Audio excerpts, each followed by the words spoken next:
கதையின் தலைப்பு அன்பே உண்மையான வலிமை. ஒரு சிறிய கிராமத்தில் 12 வயது அருண் வசித்து வந்தான். அவன் விலங்குகளை எல்லாவற்றையும் விட அதிகமாக நேசித்தான். ஒரு மாலை நேரத்தில் அருண் ஒரு மெல்லிய முனகலை கேட்டு இரத்தம் தோய்ந்த கால்களுடன் ஒரு பழுப்பு நிற குதிரையை கண்டான். அருண் மெதுவாக பயந்த குதிரையை அணுகி மென்மையான வார்த்தைகளாலும் கனிவான கரங்களாலும் ஆறுதல் படுத்தினான்.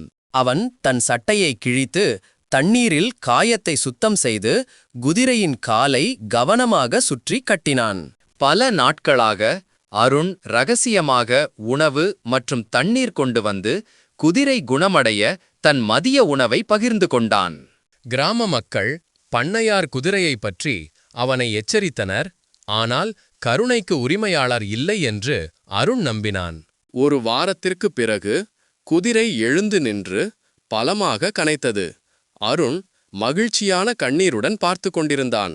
அப்போது கண்டிப்பான பண்ணையார் மற்றொரு குதிரையில் வந்து காயமடைந்த தன் விலங்கைப் பற்றி கேட்டார். அருண் பயத்துடன் தலையசைத்தான். கோபத்தை எதிர்பார்த்தான். ஆனால் பண்ணையாரின் முகம் புரிதலுடன் மென்மையாக மாறியது.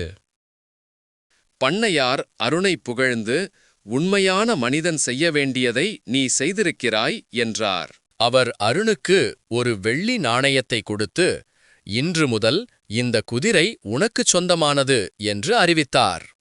பல வருடங்களுக்குப் பிறகு அருண் ஒரு புகைப்பெற்ற விலங்கு பராமரிப்பாளராக ஆனான். மேலும் அந்த குதிரை எப்போதும் அவன் அருகிலேயே இருந்தது.